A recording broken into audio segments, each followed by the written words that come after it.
तो दोस्तों, आपका स्वागत है प्यारे से चैनल मैगी शू में। और मैं आज आपके लिए फिर से एक प्यारी सी लव स्टोरी लेके आई हूँ, जो कि बहुत ही इंटरेस्टिंग लव स्टोरी है, हिंदी एक्सप्लेनेशन। तो पहले से ड्रामा को चालू करते हैं। सबसे पहले हमारी हीरोइन को मिल लेते हैं, जिसका नाम मैंग होता है। एंड वो देखती है कि जो उसकी डॉटर निंग है, उसका एक्सीडेंट हो गया और वो कुछ बोल भी नहीं रही। वो काफ़ी डर जाती है, बोलती निंग तुम उठो ना, और सभी को हेल्प के लिए बुला रही होती है कि मुझे जाके कोई बचा लो, कम से कम मेरी बेटी को ही बचा लो, उसकी हालत बहुत ज़्यादा ख़राब है। तभी यहाँ पे इस कहानी के विलन की एंट्री होती है, जो कि बोलती है जब तुम माँ बेटी मरोगी ना, तभी तो मैं ब्रदर शाह से शादी कर पाऊंगी। तो तुम लोगों को मरना होगा, तुम और तुम्हारी बेटी मर जाएगी तो पूरा शाह परिवार मेरा हो जाएगा। हमारी हीरोइन बोलती है तुम मेरे पति शॉ की लवर हो ना मिस लीना। लेकिन मिस लीना कुछ बोलती नहीं, चुपचाप वहाँ पे आग लगा देती है और बहुत बड़ा ब्लास्ट होता है, क्योंकि गाड़ी से पेट्रोल निकल रहा होता है और दूर से ही हमारा हीरो भी देख रहा होता है। अब हम सीन ये देखते हैं कि जहाँ पे हमारी हीरोइन आँख खोलती है और वो हैरान हो जाती है कि वो कहाँ पे है। और वो तो मर गई थी ना, उसकी बेटी भी मर चुकी थी। और उसे समझ में आ जाता है कि वो 5 साल पीछे आ चुकी है, जब उसने अपने पति से शादी की होती है। और ये देख के वो हैरान हो जाती है, उसे समझ में आ जाता है कि उसे भगवान ने दोबारा ज़िंदगी दी है, जिससे वो अपनी ज़िंदगी को सुधार सके। उससे रिपोर्टर्स पूछ रहे होते हैं कि 5 साल तक हमारे मास्टर शॉ का कोई भी बच्चा नहीं था, कोई भी उसकी बीवी नहीं रही, अचानक आप एक बड़ी लेके शॉ फैमिली में आ जाते, इसका क्या मतलब है। वो सभी के सामने मिस्टर शॉ को किस करती है और बताती है कि जो हमारी बेटी उसका नाम निंग है और वो मेरे पति की बेटी है। गलती से हम लोगों ने नाइट स्पेंड कर ली थी, लेकिन हम दोनों एक दूसरे से बहुत ज़्यादा प्यार करते हैं और हमारा रिलेशनशिप बहुत ही अच्छा है। और आज हम लोगों ने शादी को पब्लिक कर दिया है। इसके बाद अपने पति के साथ जा रही होती है, उसका पति उसे हाथ छुड़ा लेता है, बोलता है ये सब मैं कंपनी की रेपुटेशन के लिए कर रहा हूँ, ये मत बोलना कि मैं तुम पर दया दिखा रहा हूँ। वो बोलती है तुम पर कौन दया दिखाना चाहता भी है। और जो मैं सर्टिफिकेट होता है उसके ऊपर फेंक देती है और मन के अंदर सोचती है कि पिछली लाइफ में जो उसका पति था वो हमेशा अपनी गर्लफ्रेंड लीना के बारे में सोचता था, इसकी वजह से मैं और मेरी बेटी मारी गई, लेकिन इस ज़िंदगी में मैं ऐसा कुछ भी होने नहीं दूंगी। और अपने पति से बोलती है कि तुम्हें तो अपने लवर के पास जाना चाहिए ना, तुम्हारी वही सेक्रेटरी लीना वो कहाँ पे है। वह हैरान हो जाता है, बोलता है मेरे पास कोई भी सेक्रेटरी नहीं है। वो कहते हैं झूठ मत बोलो। वो बोलता है मैं सच कह रहा हूँ, मेरे पास कोई भी सेक्रेटरी नहीं है अभी। वो बोलती है कि तुम्हारे बचपन की जो स्वीट हार्ट जो तुम्हारी फ्रेंड थी, मैं उस लीना की बात कर रही हूँ। वो बोलता है मुझे नहीं पता कि तुम किस लड़की के बारे में बात कर रही हो। वो सोचते इसका मतलब अभी तक जो उसका पति है वो लीना से नहीं मिला। इधर उसकी बेटी बोलती है मम आप कहाँ चली गई थी, क्या ये मेरे फादर है। वो बताती है हाँ तुम्हारे फादर हैं, लेकिन जो फादर शॉ होते हैं वो अपनी डॉटर नीन से नहीं मिलते। ये देखिए हमारी हीरोइन को बहुत बुरा लगता है कि पिछली लाइफ में उसका पति जैसा था बिल्कुल इस लाइफ में भी वैसा ही है। वो ना मुझको प्यार करता है ना मेरी बेटी को। और अपनी बेटी को समझाती है कि निंग निंग देखो बुरा मत मानो, डैड का मूड ख़राब है, वो घर चल के तुमसे अच्छे से बात करेंगे। फिर जिसका पति होता है वो उसे घर तक छोड़ देता है। वो अपने पति को बोल के जाती है कि शायद मेरे घर जाते तुम्हारे घर वाले मुझे सताना चालू कर दे, मुझे मारना पीटना, क्योंकि तुम्हारे घर वाले कुछ ऐसे ही टाइप के हैं। और उसके मुँह पर ये बात बोल देती है। इसके बाद एंट्री लेती है, वो खुद से कसम खाती है कि वो अपने ससुराल में जाएगी और अपनी बेटी को अलग होने नहीं देगी, और वो जो पिछली ज़िंदगी में उसके साथ हुआ था वो इस ज़िंदगी में नहीं होने देगी। इधर इस कहानी के विलन से मिल लेते हैं। पता इस विलन का नाम मिस लीना होता है। एंड जो ये विलन होती है एक नावल में फंसी होती है, उसे एक सिस्टम दिया जाता है जिससे वो सब कुछ चीज़ें कर सकती थी जो कि उसे करनी होती है। तो जो लीना होती है वो हमारे हीरो शॉ को चूज़ करती है और वो शॉ की मदर से बोलती है कि आंटी ब्रदर शॉ तो बहुत ही अच्छे हैं, कंपनी में काफ़ी परेशानियां भी चल रही है, लेकिन कोई बात नहीं, मैं आ गई हूँ ना, मैं आपकी मदद करूँगी। वो बोलते मुझे पता था यार तुम दोनों बचपन में बहुत अच्छे दोस्त थे, फिर पता नहीं अचानक से कहाँ से एक बुरी औरत आ गई। वो बोलते हाँ मैं समझ सकती हूँ, मुझे अभी पता चला कि ब्रदर शाह ने एक लड़की से शादी कर ली है और उसकी 8 साल की बेटी भी है। मुझे उम्मीद नहीं थी इस चीज़ की, पता नहीं वो कैसी होगी, बिगड़ैल होगी। और अगर उसने हमारे ब्रदर शाह को फंसाया ना होता, ज़बरदस्ती उसके बेड पर ना चढ़ी होती, तो आज ये जगह किसी अच्छे इंसान को मिलती। ये देख के जो शॉ की मदर होती है बोलती है कुछ भी हो जाए ये शॉ परिवार इतना सस्ता परिवार नहीं है, इस परिवार में सिर्फ अच्छे घराने की लड़कियां ही आ सकती हैं। इसके बाद हमारी हीरोइन एंट्री लेती है तो नौकरानी उसे एक कमरे में ले जाती हैं, जहाँ पे वो देखती है कि पिछली ज़िंदगी में ये कमरा तो सिर्फ नौकरानियों का हुआ करता था, यहाँ पे नौकरानी रुकती थी। ये देख के उसे बहुत ही गुस्सा आ जाता है। मेड से बोलती भी है, मेड बोलती तुम अपने आप को समझती क्या, तुमने बाहर जाके एक बच्चा पैदा कर लिया और उसके बाद तुम सब परिवार की बहू बन के आ गए, तुम्हें लगता भी है तुम्हारी कोई रेपुटेशन है। ये सुनने के बाद जो हमारी हीरोइन होती है ना, वो क्या करती, थप्पड़ी लगा देती सीधे मेड उसी नौकरानी को। इधर जो हमारा हीरो बैठा होता है साव गाड़ी में, उसे हेल्पर से पता चलता कि सच में जो घर में है ना मैडम को सताया जा रहा है। ये सुनने के बाद वो हैरान हो जाता है कि उसकी कही हुई बातें सच हो गई। उसकी वाइफ मैंग को आते ही उसके घर वाले परेशान कर है। वो सीधा घर जाने को बोलता है। इधर नौकरानी बोल रही होती है कि तुम जो भी कुछ मेरे साथ करोगी ना, मैं यहाँ की मैडम को बता दूंगी जाके। हमारी हीरोइन बोलती है अच्छा बता दो, किसे डर लगता है। और वो दूसरी नौकरानी को बोलती थप्पड़ मारो आगे। कोई थप्पड़ मारने के लिए नहीं आ रहा होता तो पैसे दिखाती है कि तुम में से जो भी इस नौकरानी को थप्पड़ मारेगा मैं तुम लोगों को पैसे दूंगी। तो ये देख के नौकरानी आगे बढ़ती है और थप्पड़ लगाती है उस दूसरी नौकरानी को। इसके बाद हमारी हीरोइन उन पैसों को दे देती है और सोचती है कि पिछली वाली ज़िंदगी में मेरी सासू माँ ने मुझसे मेरी बेटी को 2 साल के लिए अलग कर दिया था, और जब मैं अपनी बेटी से मिली थी तब तक मेरे बेटी का मेरा एक्सीडेंट हो गया था गाड़ी में, लेकिन इस लाइफ में ऐसा मैं होने नहीं दूंगी। फिर सीधे बात पहुंच जाती सासू माँ के पास। सासू माँ बोलती है कि तुम्हारी हिम्मत कैसे होगी, मेरी नौकरानी को पीटने का हिम्मत तुमने कैसे किया। वो बोलती है कि भले आप मेरी सास, उसका मतलब ये नहीं कि आप मेरे साथ बुरा बर्ताव करेंगी। मेरे ससुराल में आते ही आपको मेरे लिए अच्छा कमरा रखना चाहिए था, बल्कि आपने मेरे लिए नौकरानी वाला कमरा रखा। क्या आपको उसमें बिल्कुल भी शर्म नहीं आती? आप अपने आप को समझती हैं कि आप 100 परिवार की मैडम है। वो बोलती जो भी हो, अगर तुम मेरे बेटे के बेड पे ना छोड़ी होती तो आज तुम्हारी औकात भी थी इस परिवार में आने की। तुम्हारा तो बैकग्राउंड भी मुझे नहीं पता कि तुम किस बैकग्राउंड से आती हो। और उसे बोला जाता है कि अब से तुम्हारी बेटी साथ में नहीं रहेगी। अगर तुम अपनी बेटी को साथ में रखोगी तो तुम उसे भी अपनी तरीके ख़राब कर दोगी, बुरी बना दोगी। अब तो तुम्हारी बेटी को अलग रहना होगा और तुम्हें अलग रहना होगा। वो याद करती है कि पिछली ज़िंदगी में निंग को एक टीचर पढ़ाने के लिए आती थी। वो टीचर कोई और नहीं, विलन लीना थी, जो कि उसे पीटा करती थी।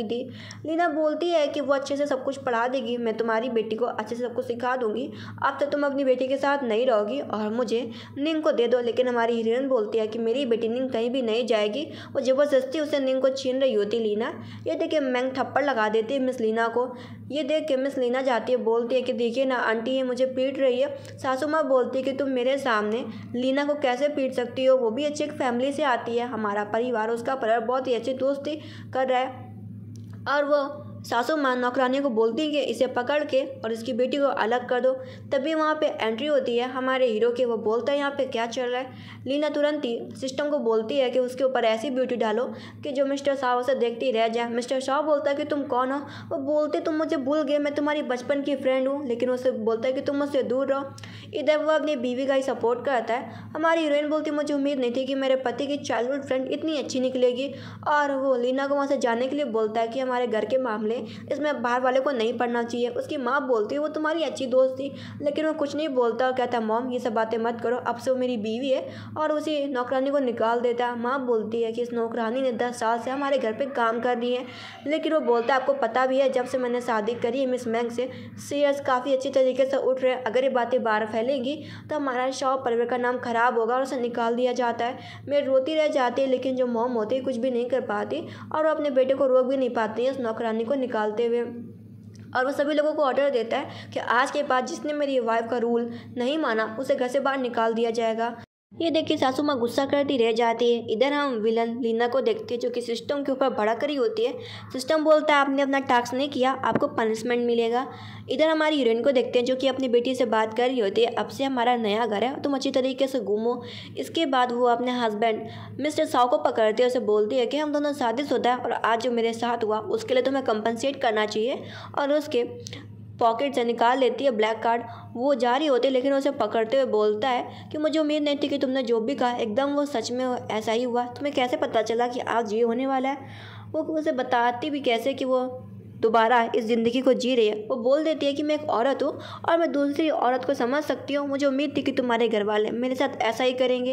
इधर वो अपने डॉटर को कहानियाँ पढ़ के सुना रहा होता है। तभी हमारी हीरोइन बाथरूम से निकलती है जो कि बहुत ही सुंदर लग रही होती है। ये देख के जो शाह होता है वो अपनी वाइफ मैंग को देखता ही रह जाता है। इधर हमारी हीरोइन अपनी बेटी को बोलती है कि बोलो बेटी। फिर वह अपनी बेटी के साथ ही एक ही बेड पर सो जाते हैं। इधर हमारा हीरो जो जाग रहा होता है उसे नींद नहीं आ रही होती, क्योंकि जो बार बार जो मैंग होती है उसके पैर के ऊपर पैर रख रही होती है। शाह उठता है और वो अपनी बेटी निंग को साइड में करता है और खुद आराम से सो जाता है। लेकिन जो हमारी हीरोइन मैंग होती है अभी भी उसके ऊपर हाथ पैर रख के सो रही होती है बड़े आराम से। इधर जो शाह होता है एक बुरा सपना देखता है कि जो उसकी वाइफ है मैंग मर चुकी है और वह देख के काफ़ी हैरान है। उसकी आंखें खुलती है। वो सोचता है कि वो इतना बुरा सपना कैसे देख सकता है और सोचता है ये कैसा सपना था, बड़ा ही अजीब था। इधर वो देखता है कि जो उसकी वाइफ है तैयार हो रही है। जो डॉटर निंग है वो अपनी माँ से बोलती है कि मॉम आप बहुत ही सुंदर लग रही हो। वो कहती है हाँ मेरा प्यारा बच्चा भी क्यूट है। इधर उसका जिप बंद नहीं हो रहा होता तो वो अपने हस्बैंड शाओ को बुलाती है। वो उसका हेल्प करता है। वो उसे बोलता है ड्रेस काफ़ी रिवीलिंग है, तुम्हें ठंड लग जाएगी, लेकिन वो उसकी कोई भी बात नहीं सुनती और सभी लोगों के सामने जाती है। सभी रिपोर्टर्स उसकी फ़ोटो खींच रहे होते, बोल रहे होते कि सच में यार मिसेस शाओ बहुत ही सुंदर है। इसके बाद वह एंट्री लेती है पार्टी में। सभी लोग तारीफ़ कर रहे होते हैं कि मास्टर शाओ आपकी वाइफ बहुत ही ज़्यादा क्यूट ब्यूटीफुल है। तभी अब टीना की एंट्री हो जाती है। इधर हमारी हीरोइन एक ड्रिंक को पकड़ के पीने जा रही होती है। उसका पति शाओ बोलता है कि मैम तुम्हें ड्रिंक नहीं पीनी चाहिए, तुम सिंपल सा जूस पियो, इसमें कम नशा होगा, और कोई दूसरी वाइन वगैरह पी लो। ये देख के लीना काफ़ी जल रही होती है। फिर प्लान बनाती है, एक और वाइन का ग्लास लेती है, उसे घुमा घुमा के ऐसा लग रहा होता है कि वो हमारी हीरोइन का ड्रेस ख़राब करना चाह रही होती है। उसे सब कुछ पिछली ज़िंदगी का याद होता है। वो जैसे उसके ऊपर ग्लास करने वाली होती है, उसका गिलास उसी की तरफ मोड़ देती है और लीना का ड्रेस ख़राब हो जाता है। लीना थप्पड़ मारने की कोशिश करती है मैंग को और बोलती है तुमने जानबूझ के मेरा ड्रेस ख़राब किया। लेकिन हमारी हीरोइन मैंग बड़े इनोसेंट तरीके से अपने पति से बोलती है मैंने तो ऐसा कुछ भी नहीं किया, बल्कि लीना की मदद करने की कोशिश की थी, मुझे इसकी उम्मीद नहीं थी। उसका पति बोलता है कि मैं सामने खड़ा हूँ और तुम मेरी बीवी के ऊपर इल्ज़ाम लगा रही हो। लीना मुझे उम्मीद नहीं थी और उसे पार्टी से निकलवा देता है। हमारी हीरोइन सोचती कि पिछली ज़िंदगी में तुमने मुझे बहुत ही सताया था, अब इस लाइफ में तुम्हारा चांस है। इधर वो अपने पति को बोलती जरा गेट के बाहर जाना। वो कदम बढ़ाता जाता और इसी बीच दरवाज़ा बंद कर लेती है। इधर वो फिर से सपना देखता है कि जो उसकी वाइफ सपने में से बोल रही है कि आज नींद का स्कूल में पेरेंट्स मीटिंग है, तुम चलो मेरे साथ, लेकिन वो साफ मना कर देता है। ये देख के सपने में ही उससे मैंग बोलती है कि तुम बिल्कुल भी ना एक अच्छे हस्बैंड हो ना एक अच्छे फादर हो। ऐसा सपना हमारा हीरो फिर से देखने लगता है। उसे अजीब लग रहा होता है कि उसे ऐसे ऐसे सपने क्यों आ रहे हैं। इधर हमारी हीरोइन ने मिस मैंग ने एक हेल्पर रखा होता है जो कि बहुत ही अच्छा हैकर होता है। उसे जो भी इन्फॉर्मेशन चाहिए होती है वो उसे इन्फॉर्मेशन निकाल के दे रहा होता है और वो उसे पूछती है कि लीना अभी क्या कर रही है। उसे पता चलता है कि लीना अभी 1 महीने से घर से बाहर नहीं निकली। तभी वो बात ही कर रही होती है, तभी वो अपने हस्बैंड को देखती है जो कि बाथरोब पहन के बाहर निकलता है। फिर वो सूप पीती है। इसके बाद इधर हम लीना को देखते हैं जिसे सिस्टम ने पनिशमेंट दी होती है और आज उसकी पनिशमेंट ख़त्म हो जाती है क्योंकि उसने अपना टास्क पूरा नहीं किया होता। फिर इसके बाद वो एक नया प्लान बनाती है हमारी हीरोइन को फंसाने का।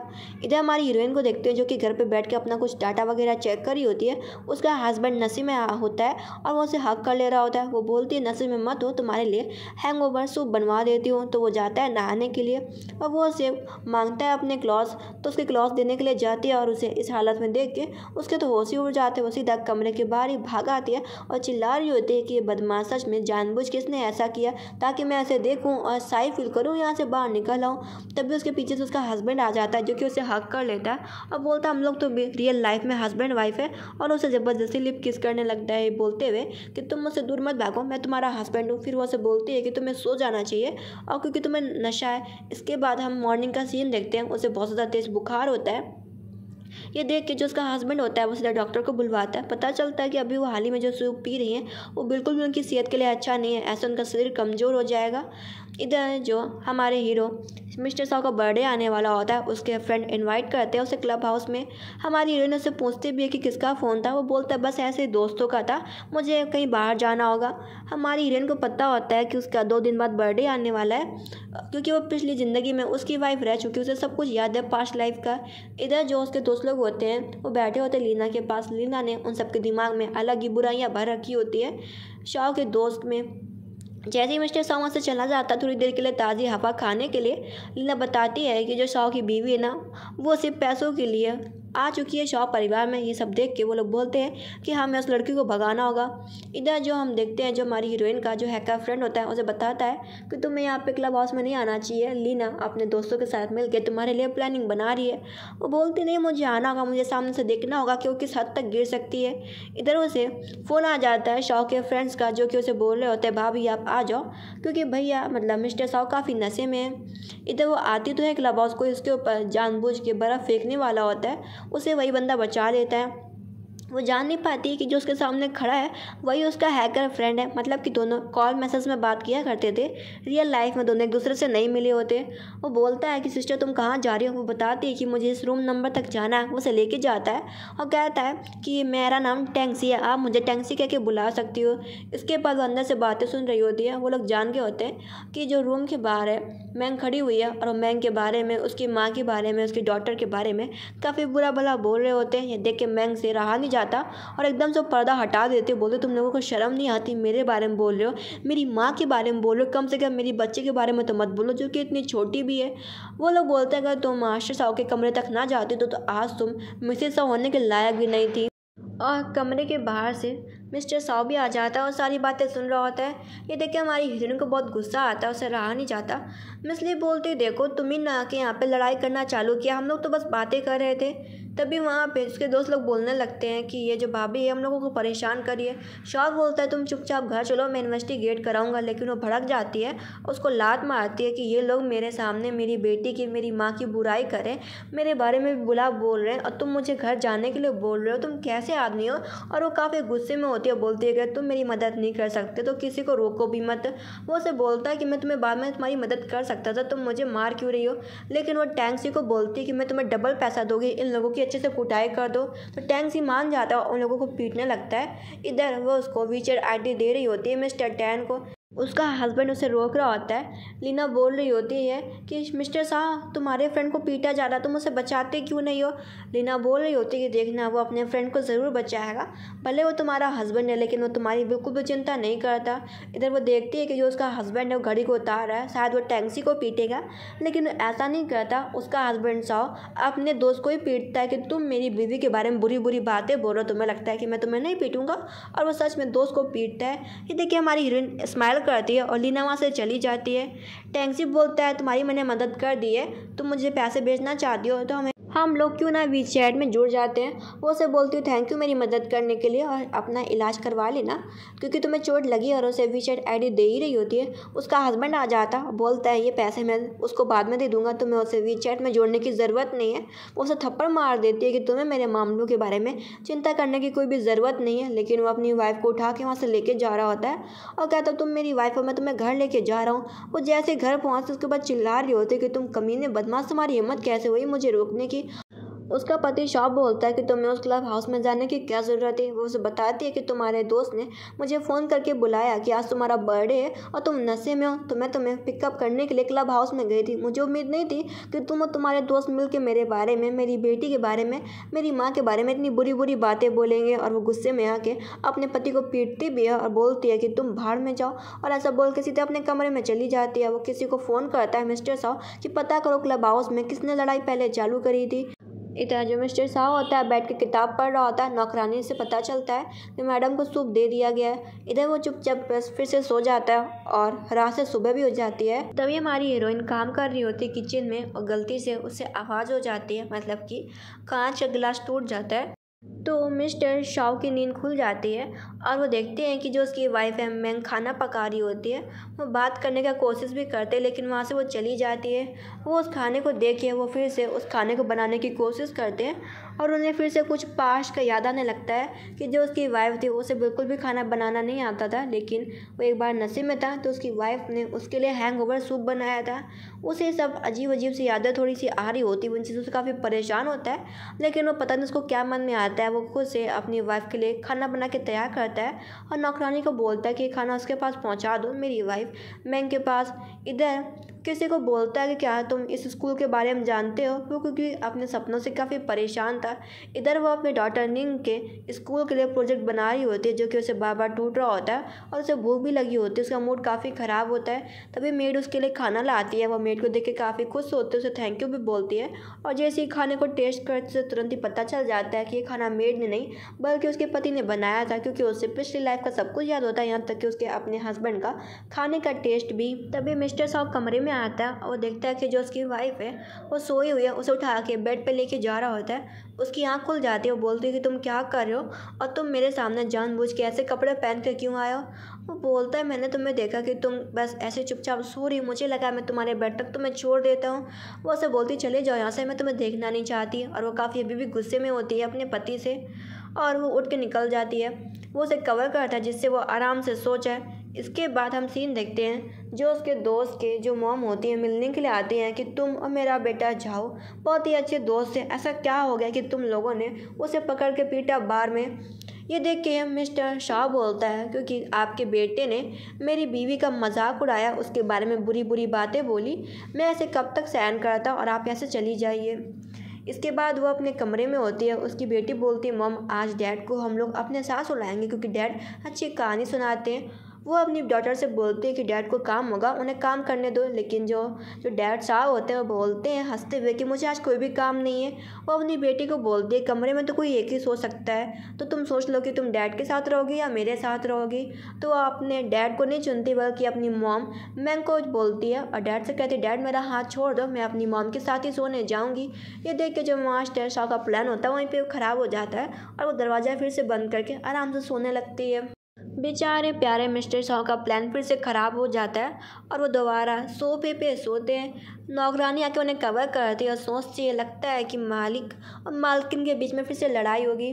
रात में मास्टर शॉ को नींद नहीं आ रही होती और उनको जो अधिकतर सपने आते थे ना, वो एक पेपर लेते हैं और उसी सपनों के बारे में लिख रहे होते हैं कि ऐसा मैंने क्या कर दिया, मुझे ऐसा क्या नहीं पता जिससे मेरी वाइफ गुस्सा है और मुझे किस चीज़ का पछतावा नहीं हो रहा, मुझे किस चीज़ का पछतावा होना चाहिए जिससे मेरी वाइफ मुझसे गुस्सा ना हो। और ये सब चीज़ें वो लिखते हैं उसी पेपर पे। अगले दिन वो सभी बैठ के खाना खा रहे होते हैं। वो नौकरानी से बोलती है कि सूप का टेस्ट कैसे बदल गया। पता चलता है मास्टर साहब ने डॉक्टर से बोल के उनके लिए जड़ी बूटियाँ मंगवाई हैं, वही इस जड़ी बूटी सूप में मिलाई गई जिससे आपकी तबीयत ठीक रहे। वो थैंक यू बोलती है अपने हस्बैंड को। फिर उसका हस्बैंड जानबूझ के उसके सामने कोशिश कर रहा होता है कि वो उस पर ध्यान दे, उसे नोटिस करे, और वो जानबूझ के बैग गिरा रहा होता है। वो उसे बोलती है कि देखो मेरे बैगों से, मेरे कपड़ों से छेड़खानी मत करो।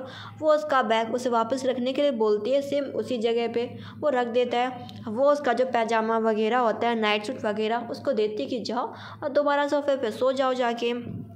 बेचारा दोबारा से सोफे पे जाता है और सो जाता है। फिर से वो वही सपने देख रहा होता है और वो देखता है कि जो उसने 8 साल पहले जिस लड़की के साथ नाइट स्पेंड की थी, वो लड़की कोई और नहीं बल्कि उसकी वाइफ मिस मैंग थी। वो देखता है कि जो उसकी माँ है वो कैसे उसकी डॉटर निंग को और मैंग को अलग कर रही हैं, और वो इस चीज़ को रोकना भी चाह रहा होता है लेकिन वो रोक भी नहीं पा रहा होता है। फिर वो एक और सपना देखता है कि जहाँ पे जो मैंग होती है बैठ के रो रही होती है, वो काफ़ी ऐसे बुरे बुरे सपने देखता है। वो हैरान होता है कि ऐसा कुछ उसके सामने हुआ नहीं, ये सपने ऐसे सपने क्यों आ रहे हैं बार बार, ऐसा क्या है इन सपनों का मतलब, और काफ़ी परेशान होता है। इस चीज़ को वो देख के वो अपनी वाइफ से मिलने के लिए जाता है। उसकी वाइफ तो डर जाती है कि आधी रात में उसका हस्बैंड क्या कर रहा है, उसके ऊपर चिल्लाते कि यार तुम पागल हो चुके हो। वो अपनी वाइफ को हक कर लेता, बोलता है कि मैं काफ़ी परेशान हूँ, और उससे सॉरी भी बोलता है कि तुम मेरी गलतियों को माफ़ करना, जो भी मैंने गलती करी है। वो हैरान हो जाती है कि कहीं उसके पति को बुखार वगैरह तो नहीं है, आज वो इतनी सीधी बातें कैसे कर रहा है, वो हमेशा उल्टी और रूड बातें करता है। उसे दोबारा हक कर लेता है कि मुझे तुम हक कर लो, मुझ पर गुस्सा मत करो ना, गुस्सा आप छोड़ दो, गुस्सा सेहत के लिए अच्छा नहीं होता। इसके बाद इधर हम सीन देखते हैं विलन लीना को, जो कि सिस्टम के ऊपर भड़क रही होती है कि अभी तक कुछ क्यों नहीं हो रहा, अभी तक शाओ को और मैंग को अलग अलग हो जाना चाहिए था, ये सब मेरे इस समय बर्बादी हो रहा है। इधर जो हमारा हीरो होता है वो दोबारा से इन्वेस्टिगेट कर आता है 8 साल पहले का, जहाँ पे वो किसी लड़की के साथ पहली बार नाइट स्पेंड की थी। वो वीडियो देख रहा होता है कि एक लड़की जानबूझ के उसके कमरे में घुसी होती है, और ये सब देख के वो काफ़ी परेशान हो रहा होता है। वो बोलता है कि ये वीडियो पक्का फेक है, इस वीडियो को एडिट किया है, क्योंकि उसे विश्वास होता है कि वो लड़की मैंग थी, इसके अलावा वो कोई और लड़की नहीं थी। इधर वो टैंक्सी से फिर से मिलती, टैंक्सी बताता है कि मैं तुम्हारा वही हैकर फ्रेंड जो कि तुम्हारी ऑनलाइन मदद करता हूँ, और फिर वो बोलता है कि तुम्हारा जो पति है ना तुम्हारे पास्ट के बारे में इन्वेस्टिगेट कर रहा है, उस नाइट के बारे में। ये देख के वो परेशान हो जाती है और वहाँ से वो चली जाती है, और उनका कोई फ़ोटो क्लिक किया होता और ये फ़ोटो पहुँच जाती है हमारे हीरो मास्टर शॉ के पास। उस फ़ोटो को देख के गुस्से के मारे, जेलस के मारे टैंक्सी का चेहरा फाड़ देता है और सिर्फ मैंग का फ़ोटो रखता है, और उसके पास और भी फ़ोटो होती हैं जिसे वो एक बॉक्स में कलेक्ट करता है और उस बॉक्स में सारी फ़ोटोओं को एक साथ मिला के रख देता है। फिर जो मिस्टर साहब होते हैं वो सीधा घर जाते हैं, तभी जो वाइफ मैंग आ जाती हैं और वो डॉक्टर के बारे में पूछती हैं। पता चलता है डॉक्टर खेलने के लिए गई है। फिर बोलती है कि तुमने मुझे मैसेज किया था तो मैं जल्दी में आ गई। वो उससे पूछता है कि तुम कहाँ थी, वो बताती है कि वो अपने फ्रेंड के साथ थी। इधर टैंक्सी नोटिस करता है कि कोई आदमी उन दोनों को देख रहा था बहुत देर से। इधर उसको टैंक्सी को फ़ोन से पता चलता है कि किसी ने उनका जो डॉक्यूमेंट था और मीटिंग वगैरह था उन्हें ट्रांसफ़र करा दिया, उसे अब अब्रॉड जाना होगा। इधर हम सीन देखते हैं जो मैंग की मॉम होती है वो मैंग से पूछ रही होती है तुम्हारे ससुराल वाले तुम्हारे साथ अच्छे हैं ना, वो कहीं तुम्हें बुली तो नहीं कर रहे। वो हाँ बोलती है। जैसे उसकी माँ फ़ोटो देखती है कि उसकी बेटी और निंग को कैसे फंसाया जा रहा है। सौ परिवार में उन्हें बहुत ही बुरा लगता है। इधर वो बोलता है कि लगता है मेरी सासू माँ मुझसे मिलने के लिए आ रही है, और 1 घंटे बाद सासू माँ फ़्लाइट लेके पहुँच जाती हैं। जो शाओ की मदर होती है बोलती चलो चल के खाना खाते हैं, और बोलती नहीं मैं अपनी बेटी के कमरे में जाना चाहती हूँ। मेरी बेटी का वही कमरा है ना, नौकरानी वाला कमरा। ये देखिए शाओ की मदर बोलती बस ये छोटी सी मिसअंडरस्टैंडिंग है। वो बोलती मुझे पता कि कितनी मिसअंडरस्टैंडिंग है। माहौल ख़राब हो रहा होता है।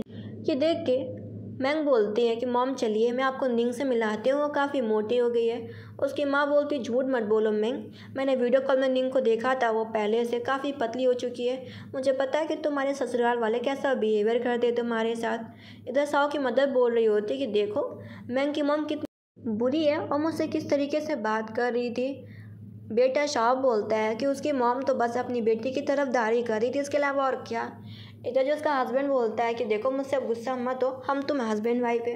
वो उसे माफ़ कर देती है। ये देख के उसका हस्बैंड फिर से बोलता है कि हम दोनों को क्लोज आना चाहिए, और दोनों एक साथ ही नाइट स्पेंड करते हैं। इधर उसकी डॉटर बोलती मॉम आपके गले में लगता है मच्छर ने काट लिया। तो ये देख के वो शर्मा सी जाती है। फिर वो अपनी डॉटर को बोलती है कि तुम जाके बाहर खेल लो जाके। उसकी माँ बोलती है कि मुझे ऐसा लग रहा है कि तुम जब इस परिवार में आई थी तो इस परिवार में तुम्हारे साथ लोग बुरे थे, लेकिन धीरे धीरे करके वो तुम्हें थोड़ा खुश रखते हैं। लेकिन बेटा ये खुशी नहीं है, अगर कुछ समय बाद ये लोग फिर से बदल जाते हैं तब तुम क्या करोगी। तुम्हें पता भी है कि तुमने अकेले कुछ काफ़ी क्या झेला है। ये मत भूलो कि तुम्हारे माँ बाप अभी भी ज़िंदा हैं और हम लोग तुम्हारी हमेशा मदद करेंगे। अगर तुम अपने पति से डिवोर्स लेना चाहती हो तो तुम डिवोर्स ले सकती हो, अपने आप को मजबूर मत करो। उसकी सारी बातें सुन के मैंग तो रोने लगती है कि उसकी माँ बहुत ही अच्छी हैं। इधर जो वो सीधा फ़ोन करता है हमारी हीरोइन को और बताता है कि मिस मैंग मैं यहाँ से जा रहा हूँ क्योंकि मुझे अब्रॉड में कुछ काम है, और रही ये डिटेल वो आपको अपने हस्बैंड के ऑफिस रूम में मिल जाएगी, आप इसे हैंडल कर सकती है ना। वो कहती है ठीक है तुम अब्रॉड जाओ, मैं हैंडल कर लूँगी। टैंक्सी का हेल्पर बोल रहा होता है कि आप मैडम को क्यों नहीं बता देती कि जो मिस मैडम का पति जो शाह है वो आपको परेशान कर रहा है और जानबूझ के आपका ट्रांसफ़र करा रहा है। वो बोलता है कि मेरे लिए मैंग का सुरक्षा बहुत ही ज़रूरी है। सीधा अपने हस्बैंड को ऑफिस में पहुंच जाती है, तलाशी कर रही होती है, तभी उसे एक लेटर मिल जाता है जहाँ पर उसने लिखा होता है कि शायद मुझे किस चीज़ का पछतावा होना चाहिए। वो गुस्सा आ जाती है शब्द को पढ़ के कि पिछली ज़िंदगी में उसके लवर ने मुझे और मेरी बेटी को दूर कर दिया, फिर जानबूझ के हमारी गाड़ी का एक्सीडेंट भी कर दिया, उस एक्सीडेंट में मेरी बेटी मारी गई। इससे ज़्यादा और क्या पछतावा हो सकता है, और मेरे पति ने कभी इसके बारे में चेक ही नहीं कराया। उसे काफ़ी बुरा लगता है और वो काफ़ी गुस्से में हो जाती है। उसे बॉक्स में रखे हुए सारी फ़ोटो देखती है, जिसे देख कर उसका गुस्सा भी और भी ज़्यादा बढ़ जाता है। उसे समझ में आ जाता है कि क्यों टैंक्सी का ट्रांसफ़र हो रहा है बार बार। उसे पता चल जाता है कि टैंक्सी को उसका पति परेशान कर रहा है। इधर वो सीधा अपने हस्बैंड को फ़ोन करती है, लेकिन उसका हस्बैंड फ़ोन नहीं उठा रहा होता। इधर हम मैंग की माँ को देखते हैं जो कि बोल रही होती है कि भले ही मेरी बेटी ने आपके बेटे के साथ नाइट स्पेंड करी थी, लेकिन मेरी बेटी को पॉइजन दिया गया था, उसे कुछ दवाइयाँ दी गई थी, लेकिन आपका बेटा तो एकदम ठीक था। अगर वो गलती से आपके बेटे के कमरे में घुस भी गई थी तो उसे डॉक्टर को बुलाना चाहिए था, लेकिन वो तब भी जानते हुए भी मेरी बेटी के क्लोज आया। ये देखिए बोलती देखो इस बारे में बुरी बातें मत बोलो, मैं सब बातें नहीं सुनना चाहती। और वो बोलते हैं कि अगर तुम्हारी बेटी इस परिवार में रहना चाहती है तो उसे दूसरा चाइल्ड देना होगा इस परिवार को, वो भी लड़का। हमारी हीरोइन सीधे आके बोल देती है कि वो डिवोर्स देगी। सीधे अपने हस्बैंड साहु को सासू माँ बोलती है कि अभी तुम्हें चाइल्ड के बारे में इतना नहीं सोचना चाहिए, इतनी जल्दी भी नहीं हमें। उसकी मॉम बोलती क्या हो गया। वो अपनी मॉम से बोलती है कि मॉम मुझे घर ले चलो, मैं यहाँ नहीं रहना चाहती, मुझे यहाँ से जाना है। इधर वो अपना सर्जरी करवा रहा होता है, उसे तुरंत ही पता चलता है कि जो वाइफ उसे छोड़ के जाना चाहती है और वो डिवोर्स की मांग कर रही है। और तुरंत ही घर आता है और अपनी मॉम से पूछता है कि मॉम क्या हुआ, और जो मैंग है वो गुस्से में क्यों बोल रही है कि उसे डिवोर्स चाहिए। उसकी माँ बोलती है कि बस मैंने उसे दूसरे चाइल्ड के बारे में कहा था कि वो दूसरा चाइल्ड बॉय दे हमारी फैमिली को, जिससे ख़ानदान आगे बढ़ सके। वो अपनी मॉम से एक रिपोर्ट पकड़वाता है और तुरंत ही अपने वाइफ के पास निकल जाता है। इसके बाद जो मॉम रिपोर्ट देखती हैं कि रिपोर्ट में जो शाह उसने सर्जरी करवा ली है कि वो अब कभी भी दूसरा चाइल्ड नहीं कर सकता। ये देख के उन्हें बहुत ही गुस्सा आता है। वो सोचती है कि उनका जो चाइल्ड है वो सच में एक विद्रोही बच्चा है। इधर वो जाता है अपनी बीवी से माफ़ी मांगता है कि जो भी कुछ पास्ट में हुआ, और बोलता है कि अगर तुम्हें चाइल्ड नहीं चाहिए तो कोई बात नहीं, मैंने सर्जरी करवा ली है, हमारे पास एक ही चाइल्ड नहीं है, वो हमारे लिए काफ़ी है। वो बताती है कि चाइल्ड की बात नहीं है, बात है तो सिर्फ इस वजह से कि तुम्हें कभी पछतावा नहीं हुआ। तुम्हारी जो गर्लफ्रेंड थी उसने मुझे बहुत ही सताया। वो उसे बोलता मैं समझ नहीं पा रहा। वो उसे बोलती है कि मुझे तुम्हारे लैपटॉप में वीडियो देखने को मिला जहाँ पे तुमको लगता है कि मैं रियल नहीं हूँ, वो लड़की तुम्हारे साथ कोई और थी जिसने तुम्हारे साथ नाइट स्पेंड करी थी और तुमने जानबूझ के टैक्सी को परेशान किया, उसका बाबा तुम ट्रांसफ़र करा रहे हो। ये देख के वो अपनी गलती मानता है लेकिन उसे डिवोर्स देने से मना करता है। इधर जो सारी डिवोर्स की खबरें पहुंच जाती हैं लीना के पास, तो सिस्टम को बोलते हैं कि डिवोर्स की जो खबरें हैं उसे पूरे सिटी में फैला दो। इधर हमारी हीरोइन बात नहीं कर रही होती तो जो मिस्टर शाह होता है उसके घर के बाहर घुटने टेक के बैठा होता है और उसे बोल रहा होता है कि मैं टैक्सी से जेलस फील करता था, जेलस के मारे मैंने ये सब किया। कम से कम तुम अपने बारे में नहीं सोचती, मेरे बारे में नहीं सोचती, लेकिन डॉटर निंग के बारे में तो सोचो, उसे एक फैमिली चाहिए। इसके बाद उसके भाव में बेहोश हो जाता है। पता चलता है डॉक्टर से कि उसने अभी थोड़ी देर पहले सर्जरी करवाई है, तभी वो बेहोश हो गया। वो कहती है अच्छा। उसे अपने हेल्पर से पता चलता है कि जो मिस लीना है उसके बारे में गलत अफवाह फैला रही है। वो सीधा मिस लीना से पहुंच जाती है मिलने के लिए। लीना को पता चलता है कि तुमने इस बार का कोई भी टास्क पूरी तरीके से कंप्लीट नहीं किया, अब तुमको एक भी पैसा नहीं मिलेगा और तुम हमेशा के लिए यहीं फंस जाओगी। हमारी हीरोइन आती बोलती मुझे पता था कि तुम एक सिस्टम में फंसी हुई हो, सिस्टम तुम्हें टास्क करने को देता है, बदले में तुम्हें पैसे मिलते हैं। ये सुनने के बाद वो मना कर रही होती है कि मुझे नहीं पता कि तुम किस बारे में बात कर रही हो मैन। हमारी हीरोइन बोलती है ना मैं तुमको कभी जानती थी, ना मेरी तुमसे कभी दुश्मनी रही, लेकिन तुम मुझे हर जगह पर निशाना बनाती रही। अब देखो मैं तुम्हारे साथ क्या करती हूँ। लेकिन वो फैसला करती है कि वो टास्क को नहीं हार सकती। वो गाड़ी लेती है और सोचती है कि मैं मार डालूंगी, किसी और को नहीं बल्कि मिसिस मैंग को। और वो गाड़ी लेके हाई स्पीड में बढ़ा रही होती है कि उसका एक्सीडेंट कर पाए मिस मैंग का। लेकिन दो गाड़ियों के बीच में तीसरी गाड़ी आ जाती है और वो तीसरा कार किसी और का नहीं बल्कि उसके पति का होता है, जो कि हो कार एक्सीडेंट बहुत ही बड़ा हो जाता है तीनों गाड़ियों का। वो देखती है कि उसका पति बेहोश पड़ा हुआ है, सर से काफ़ी खून बह रहा, वो बोल भी नहीं रहा। वो अपने पति को गाड़ी के बाहर निकालती है जिससे उसकी जान बचाई जा सके। ये देख के जो विलन लीना हंसती है और कहती है अगर मेरा टास्क पूरा नहीं हुआ तो मैं तुम लोगों को भी ज़िंदा जीने नहीं दूंगी। वो देखती है कि गाड़ी का पेट्रोल काफ़ी फैल गया है, लाइटर लेती है, आग जला देती है। लेकिन हमारी हीरोइन फटाफट अपने आप को और अपने हस्बैंड शाह को दूर ले जाती है जिससे वो उस ब्लास्ट बच सके, उसके हस्बैंड को कुछ भी ना हो। तो ये ड्रामा ऐसे ही ख़त्म हो जाता है। आई होप आपको पसंद आया हो तो प्लीज़ कमेंट करना, साथ में सब्सक्राइब भी करना। Thank you.